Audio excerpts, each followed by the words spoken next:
How's it going, lads? It's the Bald Boomer Biosparks. With how much attention dungeon grinding has been getting since it's such an easy way to earn experience, I've been getting quite a few questions regarding what sorts of group compositions people should be making to make an effective group to maximize their experience gain.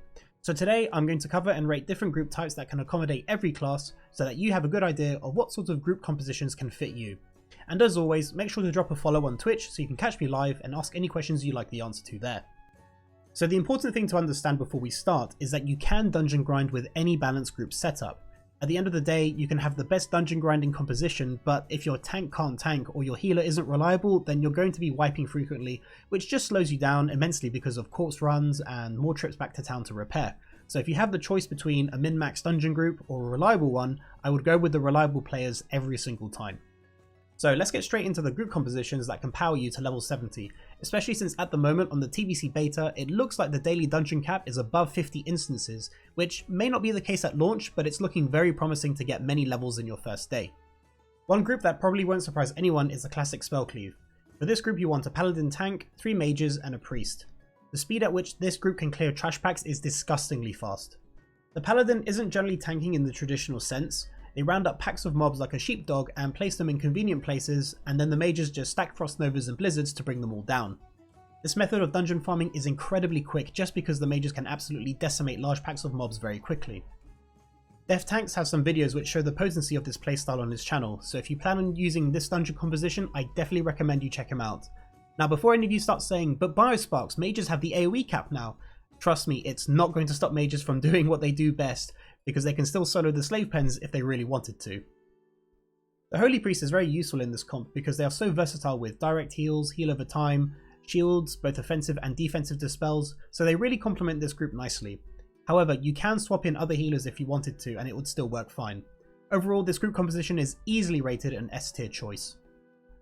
Next up is the other end of the spectrum with melee Cleave, which will consist of 4 warriors and 1 shaman for totem twisting Wind Fury and Grace of Air, alongside Strength of Earth. Again, this group is so disgustingly powerful because the only thing that really slows them down is the Shaman's mana reserves, since the warriors will just keep stacking rage, popping sweeping strikes, and decimating packs like unstoppable juggernauts. For all the dungeons up to and including Sethic Halls, the mobs don't really hit too hard, so a geared warrior can still dual wield while tanking, which almost means you're running a full DPS 1 healer team, which is why this comp is so good. However, once you start going to dungeons like Black Morass, Shadow Labyrinth, etc., then you'll need more dedicated tanking because things can get ugly real fast if you try to bite off more than you can chew. So this is another group composition that easily fits into the S tier. Now that we have the 2 most obvious min-max dungeon comps out of the way, what options do the other classes or specs have that want to grind dungeons? Well, I'm going to go class by class and give some examples of what sort of groups they can make to ensure that they have good clear times in dungeons. First up we have Hunters. When they're Beast Mastery spec, they do excellent damage, and this isn't anything new if you've been keeping up to date with how classes match up in TBC Classic. But how are we going to get the most out of them in a dungeon group? Well, the easiest thing is to actually put 3 of them together alongside a Protection Paladin and a Resto Shaman. This gives the Hunters and their pets access to Blessing of Kings and benefits of Grace of Air and Strength of Earth totems, making a very powerful dungeon grinding composition. Also, from what I've seen in the beta, talents like Ferocious Inspiration do stack, which just means that the Hunters are able to pump out a lot of heavy and consistent damage. Not to mention they have area of effect potential with multi-shot, volley and their traps. To top everything off, the Hunters aren't in danger of pulling mobs off the tank since they can feign death, and they're also a ranged class, which means it's much easier to avoid mechanics. So overall, this is a very powerful and safe dungeon grinding composition to run, which easily puts this group as a solid A tier choice. Just make sure the Hunters are adequately stocked up with ammunition so they don't have to resupply too often. Next we have Rogues. The only place they fit in is if they're part of a melee Cleave, so they'll be replacing one of the warriors. Rogues bring some added utility such as sap, stuns, and interrupts, as well as having Blade Flurry every 2 minutes, which is also very powerful when cleaving down packs of mobs. Their damage isn't bad by any means, it's just that they have to wait every 2 minutes for a big pack to unleash their potential. But since they can cheap shot and kidney shot targets that have annoying abilities, they can help the warriors pump out more damage safely. They also have Adrenaline Rush to help burn down bosses or big packs, so a melee Cleave with a rogue is still an A tier choice. Next we have Warlocks. Again, they have very good area of effect with Rain of Fire and Hellfire in certain situations, so they can replace 1 mage in the spell Cleave composition. They also bring Curse of Elements, which will help against bosses since they are mostly single target DPS fights, and this is where the Warlock excels. Also, if they opt to go for Deep Destruction, they can also get Shadow Fury, which provides an area of effect stun which can help control large packs of mobs, especially when there are spellcasters that cast annoying spells such as Fear or Mind Control, so they fit in really nicely with the Spell Cleave comp. The only downside is that they don't get Seed of Corruption until level 70, which is a real shame because that would make their dungeon grinding compositions even better.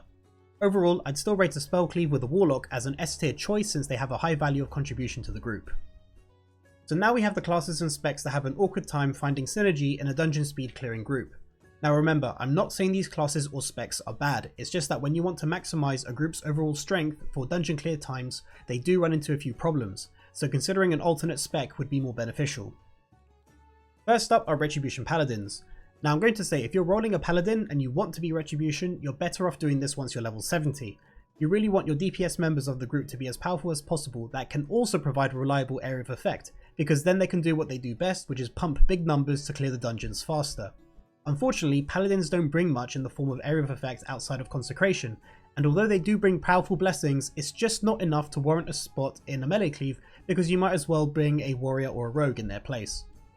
Overall, being a Retribution Paladin in a dungeon speed clear group is a D tier choice, so you should either be Protection or Holy where you can add so much more value to many different types of groups. Next are Shadow Priests. They just lack any form of area of effect and their main utility of being a mana battery really doesn't justify their spot in a fast dungeon clearing group. Their single target damage is very good, but again that doesn't really synergize with other classes that aim for fast clear times because they need to be using area of effect abilities. So this is another case of you're better off swapping to Shadow at level 70 and be a healer during the dungeon grinding stage. Ultimately, I'd rate Shadow Priest as a C tier choice.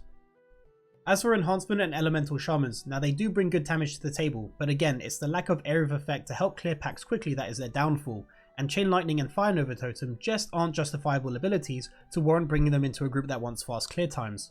When compared to a Resto Shaman who brings amazing utility with their totems, chain healing, powerful direct heals, and they can also dispel targets, it's clear that Enhancement and Elemental really pale in comparison, and ultimately I'd rate them as a C tier choice. And lastly we have Druids. I hope all you Druid players won't hate me for this one, and again, I'm not saying it's a bad class, but they have some problems when you're trying to fit them into a group that wants to maximize fast clear speeds, so I just want to make that clear. So when we have a bear tanking, it's very easy to see what roles the warrior and the paladin bring with their tanking styles. The paladin brings AoE tanking, which really benefits caster groups, and warriors have the versatility to dual wield cleave trash packs, as well as wear a shield when things start to hit a bit harder. But bear tanks, while excellent at keeping threat on single target, they are really found wanting when it comes to controlling larger groups of mobs and ensuring that they don't lose aggro when the DPS are pumping their big numbers, since having swipe to rely on really leads to clumsy trash pulls, and that can easily lead to the situation getting out of hand. So they do struggle in finding that iconic tanking role when it comes to dungeon speed clears.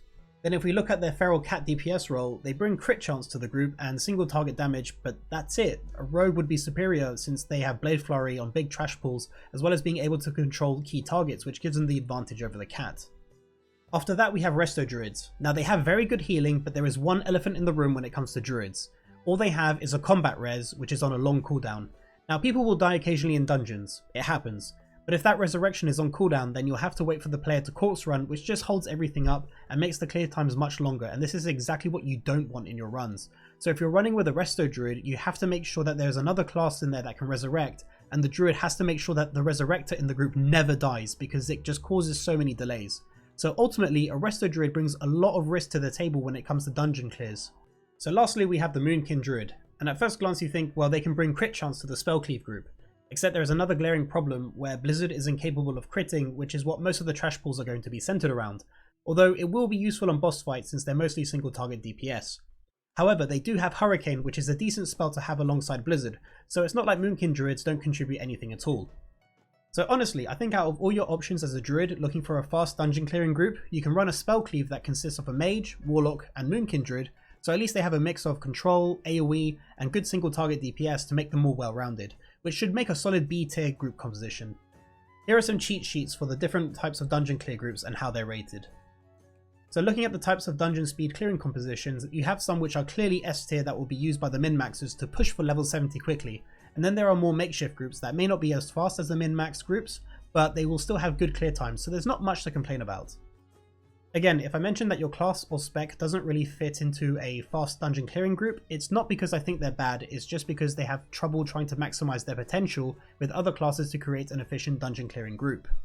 Regardless of that, there's a group type that can fit every class at the very least, so if you have to bite the bullet and respec to accommodate a fast clearing group, It's a small price to pay when you will have amazing XP rates when your fast dungeon clears, and you're also able to acquire some pre-raid best in slot on the way to level 70. And that's all for today's video. Thank you very much for watching. This is the Bald Boomer by Sparks, signing out. Catch you lads next time.